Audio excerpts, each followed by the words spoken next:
So who's first? Raise your hand. Raise your hand. Who's got a question?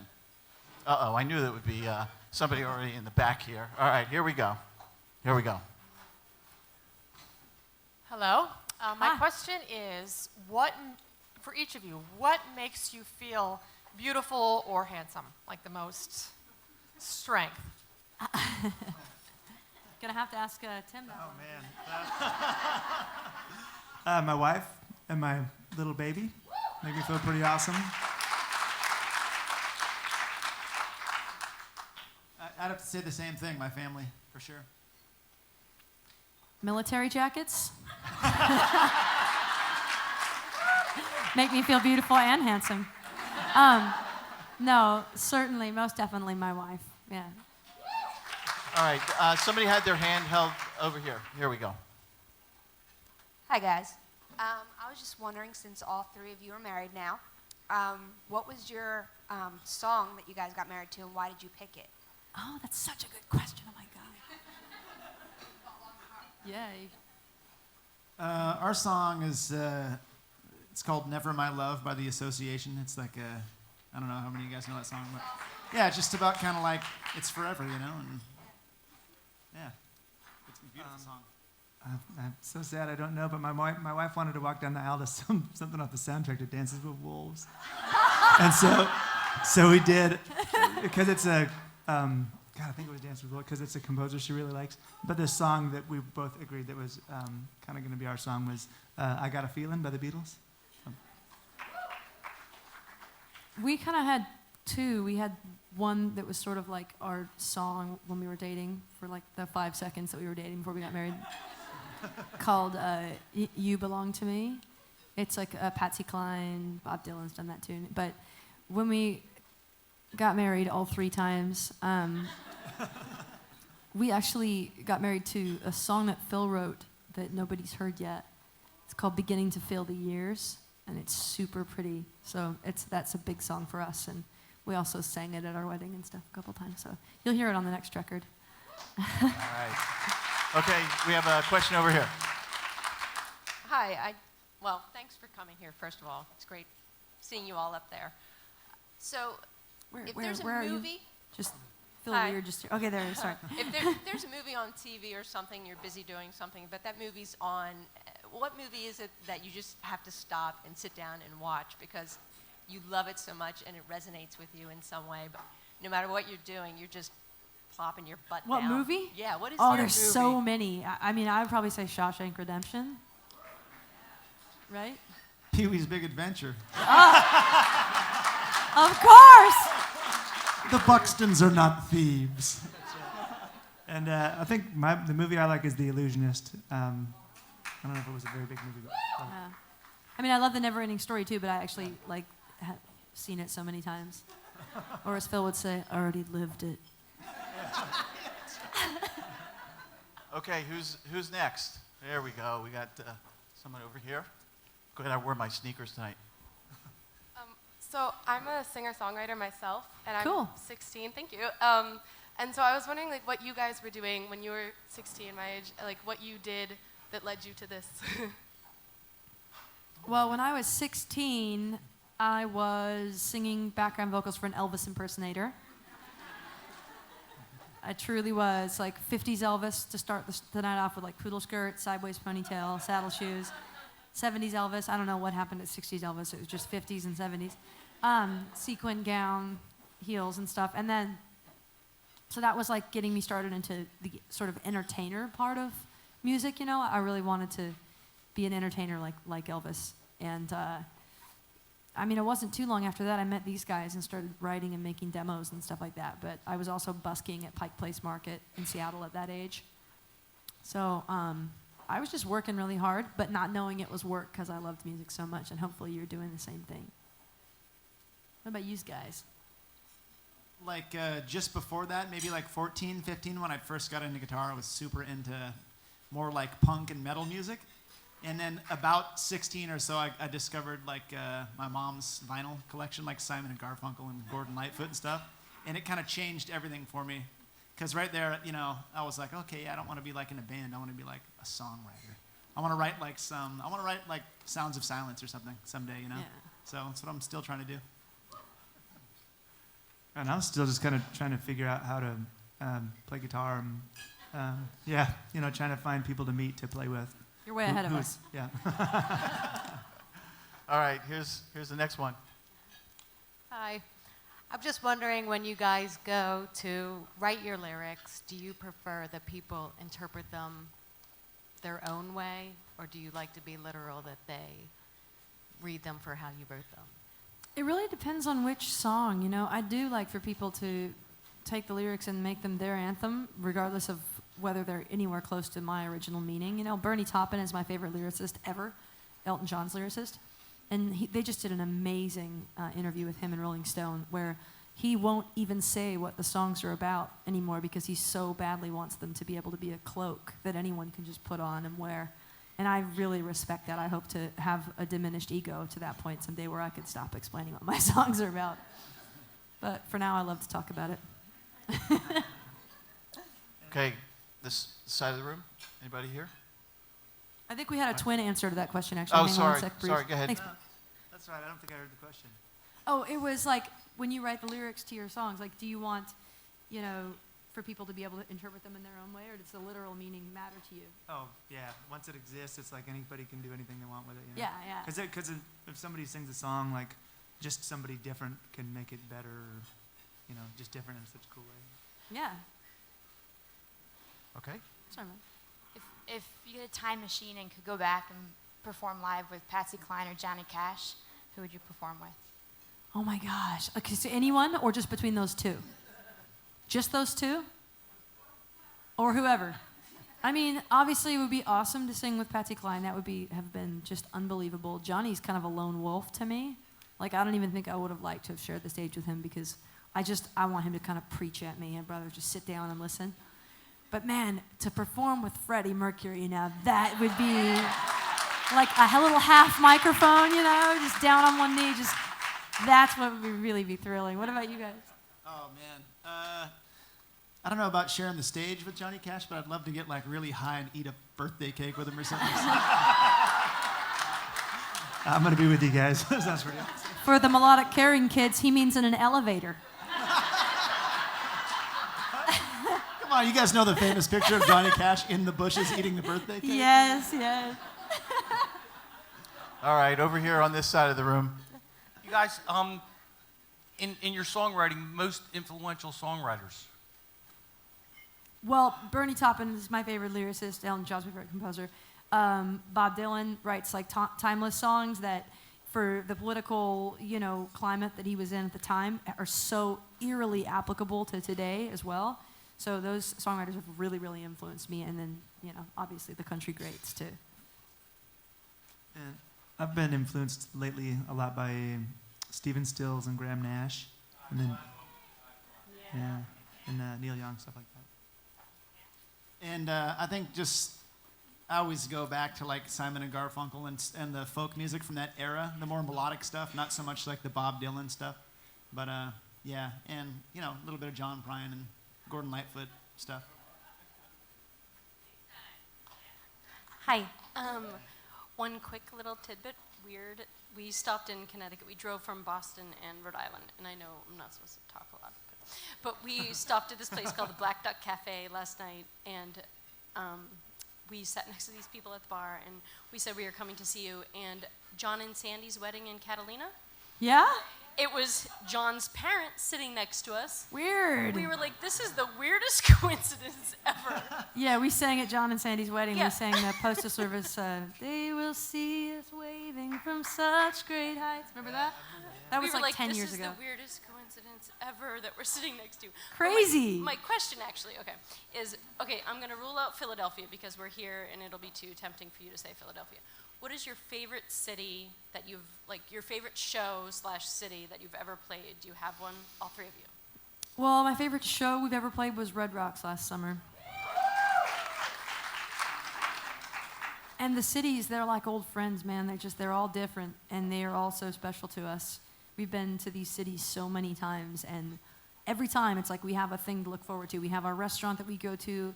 We have our people that we call up and we get to hang out with backstage, and then we have the audience, and they all react differently. There's all different, crowd interactions, but it feels so familial. It's gotten to the point where it's just impossible to pinpoint a city. And I'm not trying to be diplomatic. I just love the road that much, Clearly Boston. That should have been between the lines. No. All right. Have it. My sister and I are big fans, and we've always wondered what I Will was about and why you guys don't sing it anymore. Oh, I still sing it all the time. It was just on that one tour, I sang it every single night because it was Allison sang background vocals on it with me, and it was the one time Allison sang the whole show. So I made it a part of every single set list. And then when Allison moved on to do more of her jazz stuff, I was just like, oh, I need a break from that song. So it's not in there as much, but it's still one of my favorite songs, and it's about, we'll say, one of the hardest realizations I've ever had to come to. That's what it's about. Okay. Did you have a question? No, okay. All right. Over here? Here we go. You could just scream your question at her. Hi, guys. I was just wondering, I know this was a long time ago, but when you met Brandi and she was like, let's start this band and I'll, make us big, were you like, what did you think? Were you like, this girl is crazy? Or were you like, or were you like, she's amazingly talented, we should totally do this? I mean, I just wonder what that was like when you first met and wanted to be in a band together. You know what? When I first met her, and all I could, even before I met her, my friend who recorded some of her recordings, in our old band too, a mutual friend, he just played me some of her recordings. I was like, oh shit, I gotta meet this girl.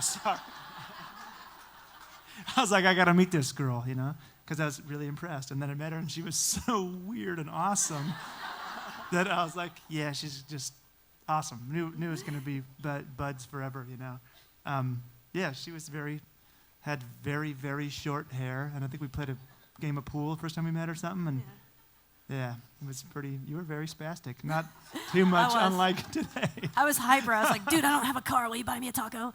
It was fun. Yeah, it was just, I don't know, not a whole lot different, but it was Brandi. I can remember kind of like hearing some recordings and going, wow, that's pretty cool, but you never know by hearing a recording what somebody actually sounds like, if they can really sing. And the first time we got together and I heard her sing, I don't think I told her so, but I remember just going like, holy shit. Like, that's really coming out of her mouth. And like, and I was pretty pumped about it. These guys always joke that I tried to quit the band like a few times in the beginning, but. It wasn't that you tried to quit. It was just that like, we were doing so many crap gigs, but like, I didn't know they were crap. I just like needed the money. And I just thought that that's what a gig was, was like a terrible bar that's fistfights all night, and you bring your own equipment, you tear down your own equipment, you get like free food and $20, and that was like 5 nights a week. 5 nights a week. Me and Tim are working at some granite They had warehouse, jobs. and getting off at 5 o'clock, meeting Brandi at some fish and chip shack, setting up the PA. I'm like, are you serious, man? But yeah. You didn't want to quit the band. No, man. You just didn't want to do the good J&M anymore. It was really anymore. fun, and we first met her too, and we kind of like immediately, like everybody's probably met that person where you're like, okay, yeah, this is like one of my people, like instant friends, totally on the same page. So, and it still feels like that. Yep. Yeah. And now when I hear her sing too, it's been like 10, 15 years, and I still go, I'll tell you something really funny that happened. It's kind of off subject, but like Phil and Tim and me, like we're really, really, really tight. And he's got this new baby, so he's been kind of hibernating, but there's been a couple of things I've needed help with. And if I call Phil, he's always at my house within like 5 minutes to help me with it, whether it's like hanging a Christmas slide or lifting a dresser or whatever. Well, recently, against my better judgment, I sold something on Craigslist. Have you ever done that? I don't know why. It was like something I had, and it's too big of a piece of furniture that nobody wanted it. I couldn't give it away to anybody, so I just sold it to like some guy on Craigslist. So I called Phil to come to my house and pretend to be my husband because I didn't want anybody weird to like know that I lived alone or who I was or whatever. So Phil comes to the house, and he's just got his arm around me, and we're helping the guy tie the furniture on his truck, and everything's cool. I didn't even tell you this, Phil. He drives home, and the next thing I know, the whole lie comes crashing down because he's like, You left your Red Rocks DVD in the drawer of the thing. And I was like, he's like, so I understand why you didn't want me to know at the time who you were or whatever, but say hi to Phil for me. And I was like, oh God. That's so lame because I I was know. like, he's pulling out of the driveway and getting We're in like- the truck. I'm like, a lot of memories in that furniture. What a dick, man. Hi. Hi. I'm from the Northwest too, and I'm wondering if you guys have a favorite hiking spot in the Cascades. Oh man. Well, I don't know about in the Cascades, but Mount Si is like really, really cool. It's a tough one because it gets really steep, but that is a fun hike. And my wife's been just begging me to take her up there. Mount Si is awesome. I like Mount Pilchuck too, up by, where's that, up north really far, right? I'm into Mount Rainier myself because it's pretty close to where we live. It's down the same highway. I can get there in about 45 minutes from my house. And it's only like a few months out of the year that the road is open up there, but yeah, it's really You can amazing. drive up to Paradise and Yeah, once you park there, there's like you can do like little 1 mile hike or 2 or 3 or however many miles you want. The question is, when you guys are home, are there any musicians that y'all have to see or that you'd like to plug right now? I just went and saw Pearl Jam. That was awesome because they're kind of like hometown heroes, and Mike McCready's like a really good friend of mine, so I got like really good seats, and he took his shirt off and like was dancing on the edge of the stage. It was really, really awesome. And I have to see the band Shovels and Rope anytime they're anywhere near. Holly and Bert got us turned on to those guys. KT Tunstall's new album is really cool, and she's doing an awesome solo tour. Who else have I gone and seen recently that was killer, guys? I forget. Just like whoever we see out on the road, we kind of miss them. So if they come through town, we've got to go. What about you guys? Last year I saw The National, who was really put on a really awesome show. And My Morning Jacket came through Seattle when we happened to be home. Another awesome show. And then there's this cool little band in Seattle called Ivan and Alyosha. And they came and toured with us a little bit over the years, but they're gaining a little bit of traction in Seattle, and they're putting on good shows. And I haven't been to a show. I've only been to, I guess I saw the Lumineers or something a few months ago when they were in Seattle, it was pretty cool. They were having an off night because they were playing outside and it was raining. But aside from that, like being out of town and having a young kid, it's been, not too many shows for Phil. The Baby Joe show. Yeah. Hi. Are you going salmon fishing next year, and if so, where? Oh yeah, absolutely. Can you recommend several a place? places. Well, the Kenai Peninsula for sure, in Soldotna for Kings and Reds, and then probably go out of CQ and Nia Bay again for Springers, and gonna get lingcod in the spring and halibut in the late spring and halibut in July again as well. So there's a lot of fishing trips that I have to do every year. Wow, you Westerners. Hi. What's your favorite song to sing out loud and proud when you're in the shower or in the car by yourself? Anything by Roy Orbison, with the big epic endings, they're like floor-to-ceiling vocals. I don't know. Used to be Whitney Houston. Oh, Holy Night. That one's got this big pivotal moment. I love this Bob Dylan song called You Ain't Going Nowhere, off his greatest hits record, that version.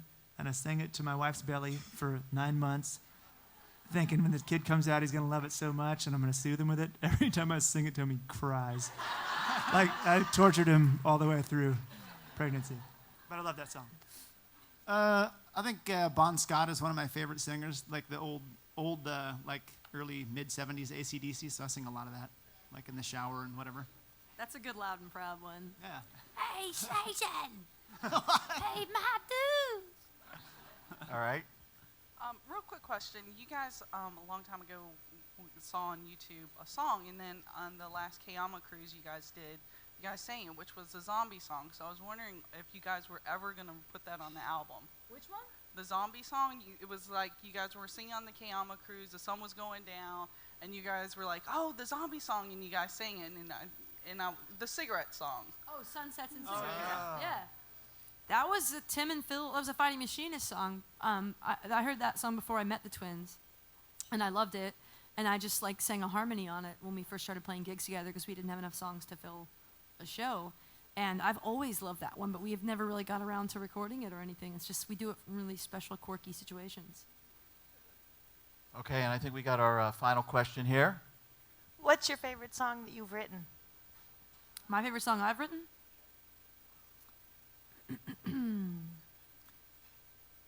Before It Breaks? Yeah.